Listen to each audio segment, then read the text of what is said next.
Salam alaikum, chers élèves du commun sciences, lycée Zayou, délégation de Nador. Soyez les bienvenus dans cette troisième vidéo. Et on continue avec la première activité du premier chapitre concernant la reproduction sexuée chez les angiospermes. التوالد الجنسي عند النباتات الزهرية كاسيات البذور.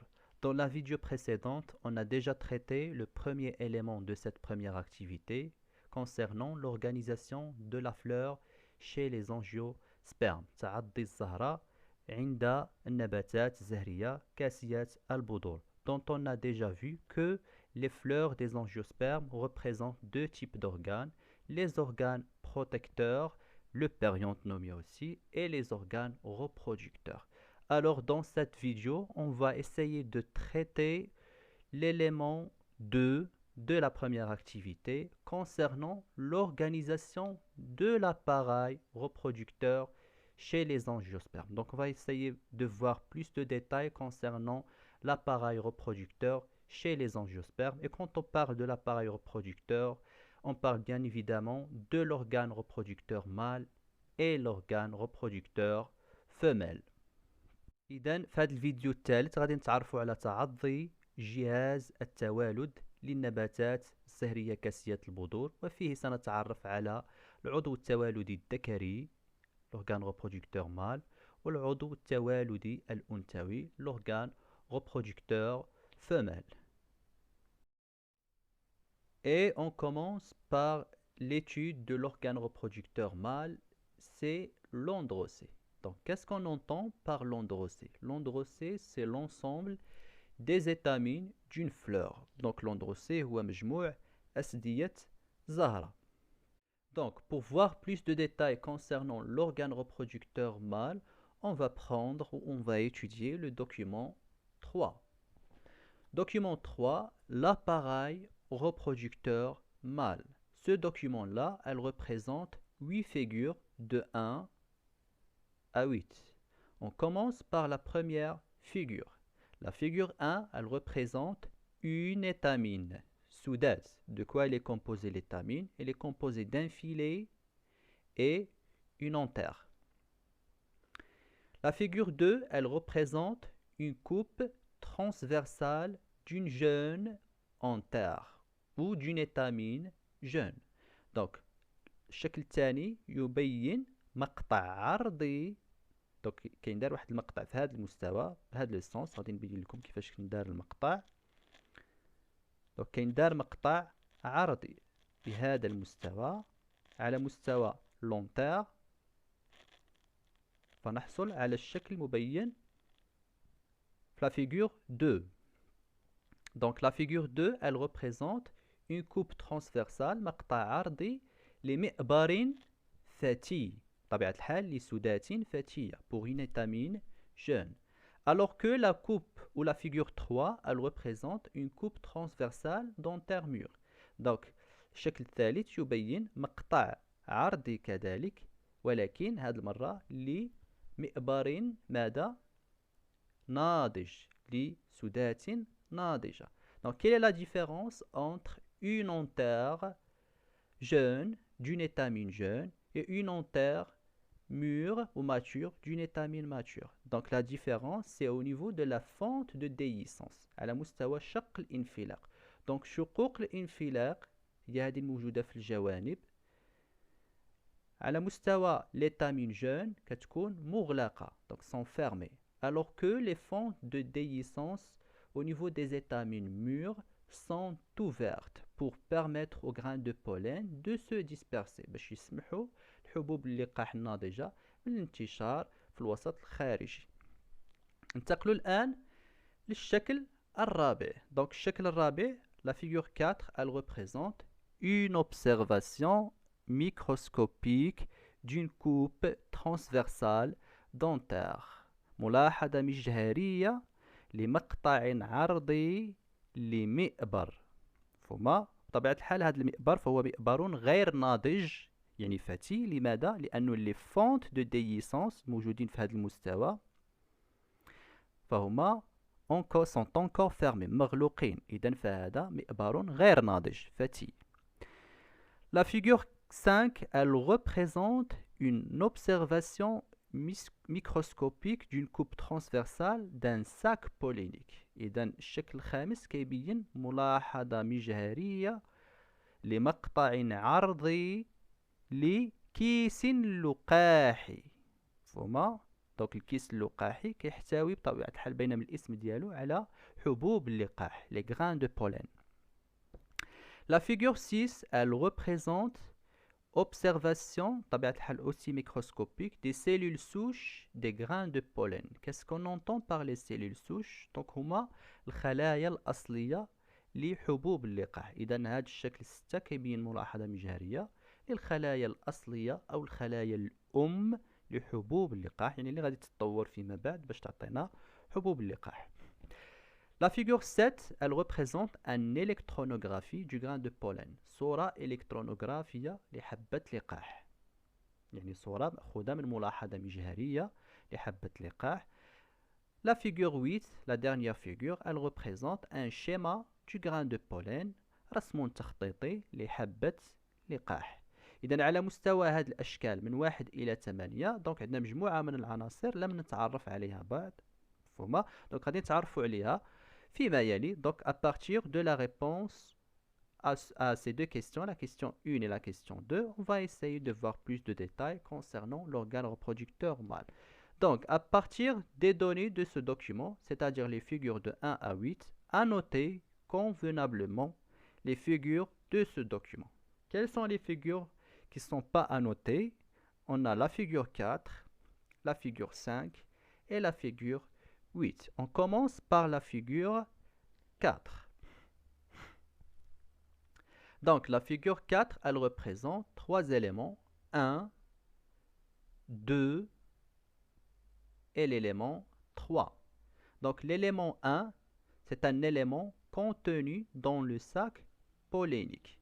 Et comme il s'agit d'un antère non mature, يعني غير ناضج, une antère plutôt jeune, donc on parle de cellules souches de grains de pollen. Donc 1, ce sont des cellules souches de grains de pollen, خلايا أصل لحبوب اللقاح ليست ناضجة بعد. 2, c'est un sac pollénique, alors que l'élément 3, c'est une fente de déhiscence شق انفلاق. مفهومة؟ الذي سينفتح فيما بعد من أجل تحرير حبوب اللقاح les grains de pollen. On passe à l'élément 5. Donc l'élément 5 أو la figure 5, la figure 5 ما هي إلا تكبير هذا العنصر رقم 2. Donc la figure 5 elle représente 4 éléments de 1 à 4. 1, soit des cellules souches de grains de pollen ou des grains de pollen matures. 2, c'est une épiderme بشرة خارجية. 3, assise mécanique. Et 4, assise nourricière. Qu'est-ce qu'on entend par une assise? C'est un ensemble des cellules, c'est un ensemble de cellules végétales, un tissu végétal. Donc هو نسيج خلوي من الخلايا النباتية كتكون عنده واحد الوظيفة خاصة. مثلا لاسيز ميكانيك عنده وظيفة ميكانيكية، بينما لاسيز نوريسيير عنده وظيفة غذائية أو مغذية. On passe maintenant au 8e élément, la figure 8. Elle représente un schéma d'un grain de pollen. Le grain de pollen, comme vous voyez dans le schéma, il est composé par 2 noyaux, donc il est composé par 2 types de cellules. Une cellule de petite taille, c'est la cellule reproductrice, et une cellule de grande taille, c'est la cellule végétative. Donc خلية صغيرة الحجم هي الخلية التوالدية، وخلية كبيرة الحجم هي الخلية الإنباتية. Donc quels sont les éléments de la figure 8? On commence par le premier élément. 1. Cytoplasme. De quelle cellule? De la cellule végétative du grand taille، يعني الخلية الكبرى اللي هي الخلية النباتية. 2. C'est le noyau de la cellule végétative ou le noyau végétatif. 3. C'est une membrane interne nommé l'intine. 4. Ce sont des pores, fajawat, ou faragat, inclus dans l'élément 5. C'est une membrane externe épaisse nommée l'exine. 6. C'est une cellule reproductrice, khaliya tawaludiyya. Elle représente un cytoplasme de la cellule reproductrice et un noyau reproducteur. Nawatun tawaludiyya. Donc, essayez s'il vous plaît de mémoriser ces éléments de chaque figure. La figure 4, 5 et 8. Donc maintenant, on est passé au plus de détails concernant l'organe reproducteur mâle, inclus dans les anthères, dans les sacs polliniques et dans les grains de pollen. La question 2, c'est de décrire les constituants de l'organe reproducteur mâle et du grain de pollen. مطلوب منا نوصفوا مكونات الجهاز التوالدي الذكري اللي هو السودات ومكونات كذلك حبة اللقاح, grain de pollen. Alors, on commence par l'organe reproducteur mâle, l'androcée ou l'ensemble des étamines. Donc, l'androcée ou l'étamine, c'est l'organe reproducteur mâle. Elle présente une partie allongée, c'est le filet. Donc, wada. Et portant une masse ronflée, c'est l'antère. Yani, le filet porte une masse ronflée nommée l'antère al-mi'bar. Ce dernier, yani l'antère, porte des fentes longitudinales qui partagent l'antère en lombes. فما إذن هاد l'antère المئبر يحمل شقوقا طولية تمكن من تقسيم المئبر إلى فصوص en lobes. فما La coupe transversale de l'antère montre que cette dernière est formée de deux lobes renfermant des loges qui sont des sacs polliniques. إذا المقاطع العرضية للمئبر سواء مئبر ناضج أو غير ناضج المبينة في الشكل 2 3 4 وحتى في الشكل 5 تبين ماذا؟ أنه l'antère est composé par deux lobes. Donc المئبر يتكون نحاول نبينها لكم هنايا. Donc المئبر يتكون من فصين يفصل بينهما هذا لو فيلي الخويط. Donc حتى في الملاحظة المجهرية واضحة فصين يفصل بينهما الخويط وهذا. Donc chaque lobe est composé par deux loges يعني فجوتين أو غرفتين. Chaque loge est nommée un sac pollinique. Donc هذا un sac pollinique, هذا un autre et aussi هنايا عندنا deux autres sacs polliniques. Donc au niveau d'un antère, il y en a 4 sacs polliniques. فما Pendant le stade de maturation, أثناء النضج, qu'est-ce qui se passe au niveau des antères? Les cellules de l'assise mécanique, l'élément 3, se contractent. Donc, خلايا هذا ما يسمى بالنسيج الميكانيكي se contractent, تتقلص, provoquant ainsi l'ouverture des fentes de déhiscence. فتؤدي أو هذا التقلص يؤدي إلى انفتاح ماذا؟ les fentes de déhiscence الموجودين في هذا المستوى على مستوى العنصر مثلا رقم 3. Donc بانفتاح هذه les fentes de déhiscence, qu'est-ce qui va se passer? Les grains de pollen se projettent. Donc تنتشر حبوب اللقاح et on parle du phénomène de la pollinisation. عملية الأبر يعني انتشار حبوب اللقاح خارج المئبر وبالتالي خارج السودات. Donc هذا كل ما يتعلق في وصف الجهاز التوالدي الذكري اللي هو l'étamine أو مجموع les étamines qui constituent ce qu'on appelle l'androcée. Donc on est parti du général vers les détails. انتقلنا من الشموليات إلى التفاصيل الدقيقة. من l'étamine vers l'enterre, de l'enterre vers les sacs polliniques et de les sacs polliniques, on va essayer de voir plus de détails concernant les grains de pollen. Donc, qu'est-ce qu'on entend par un grain de pollen? حبة لقاح. Le grain de pollen a une forme spécifique. Il est constitué par deux cellules. Donc حبة اللقاح عندها واحد الشكل خاص وكتكون من خليتين أساسيتين. Une de grande taille appelée la cellule végétative. واحدة ذات حجم كبير وتسمى بالخلية الإنباتية. La cellule végétative qui renferme une cellule de petite taille appelée la cellule reproductrice ou génératrice. Donc هذه الخلية كبيرة الحجم اللي هي الخلية الإنباتية تحتوي بداخلها على خلية صغيرة الحجم de petite taille appelée cellule reproductrice خلية توالدية reproductrice ou génératrice. L'ensemble des deux cellules يعني مجموع هذه الخليتين est entouré de deux membranes. Une externe nommée l'exine d'une taille épaisse et parsemée par des pores et une interne de petite taille ou d'une épaisseur fine nommée l'intine. Donc مجموع هذه الخليتين فهو محاط بغشاءين. غشاء سميك ومسنن يسمى بالإكزين وهو غشاء خارجي وتتخلله مجموعة من الفجوات أو الفراغات وغشاء داخلي دقيق ويسمى باللانتين. Okay. Et voilà tout ce qui concerne l'organisation de l'appareil reproducteur mâle chez les angiospermes.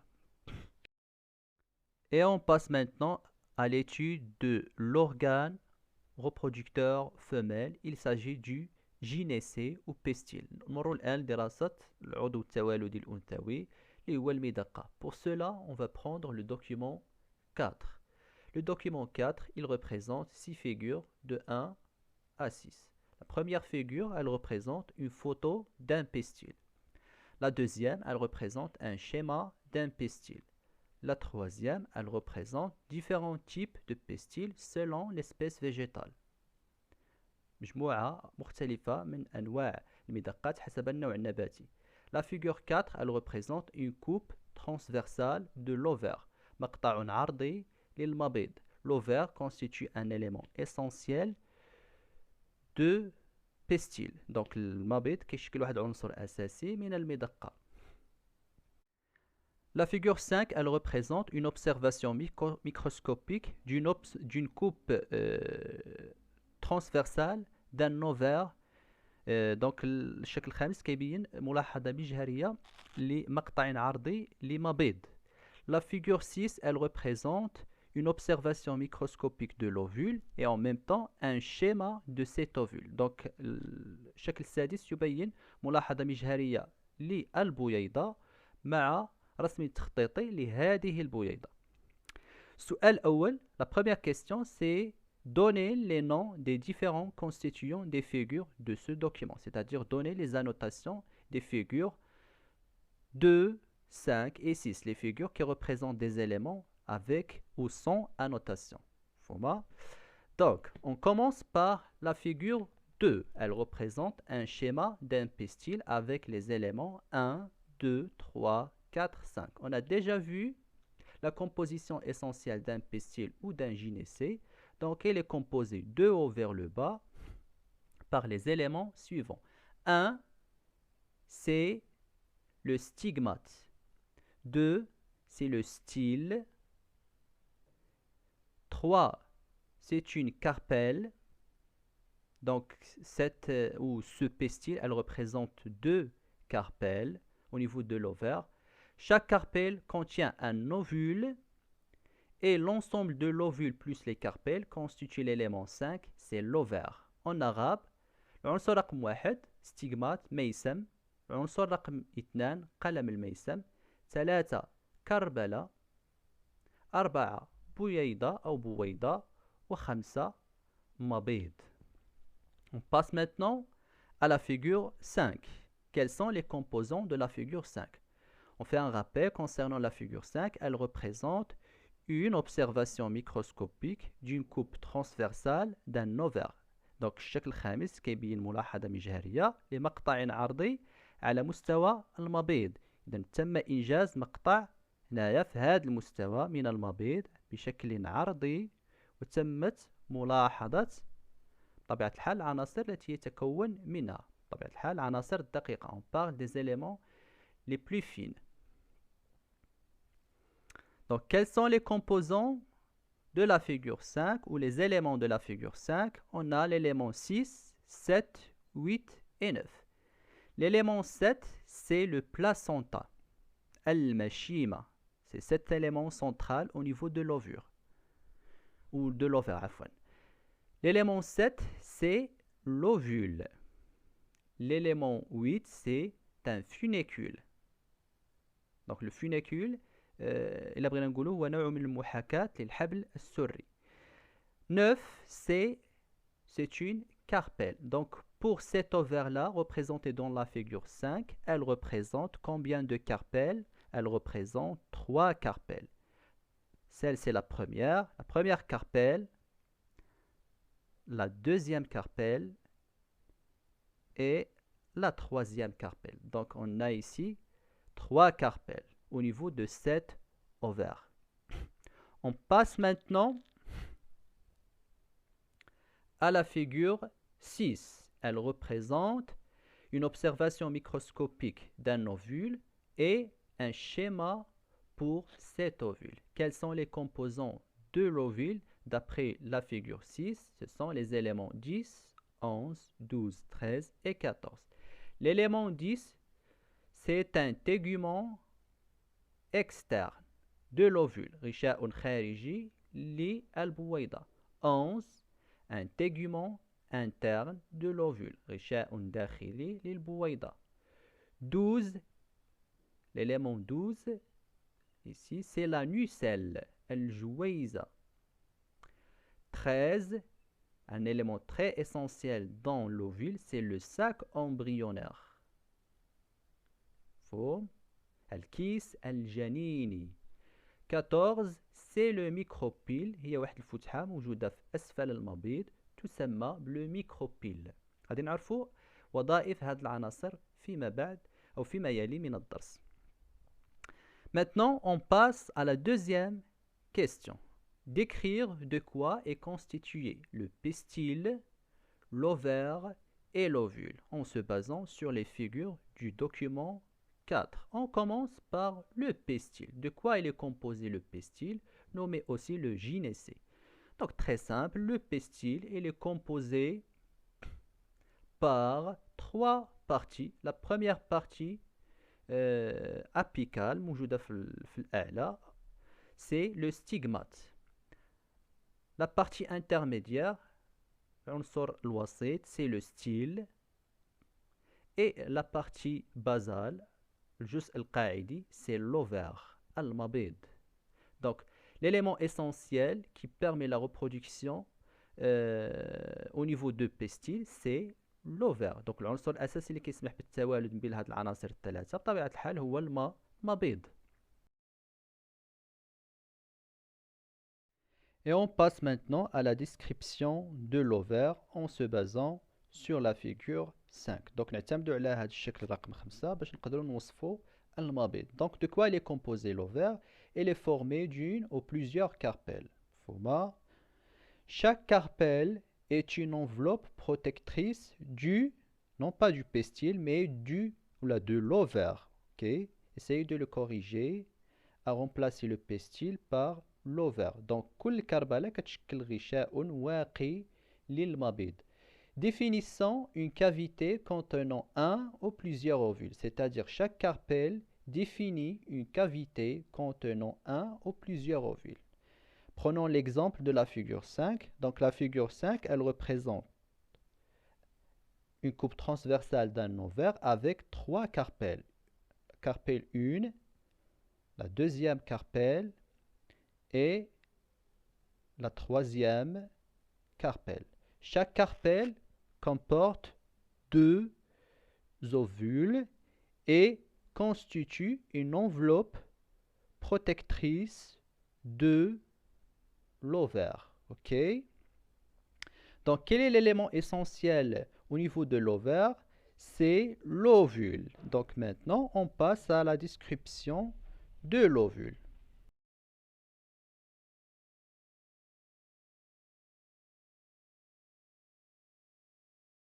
Donc, à partir de la figure 6, il s'apparaît clairement que l'ovule est un organe qui renferme le gamétophyte femelle. Donc, l'élément essentiel de l'ovule, c'est le gamétophyte femelle. C'est quoi ce gamétophyte femelle? Le gamétophyte femelle en arabe, c'est nabat al-mashiji al-unsawi. شنو كيشكل هذا النبات المشيجي؟ كيشكل واحد العنصر أساسي فيه كيتم نضج الأمشاج الأنثوية. Quand on parle de gamétophyte femelle, وفيه كيتم نضج الأمشاج الذكرية quand on parle de gamétophyte mâle.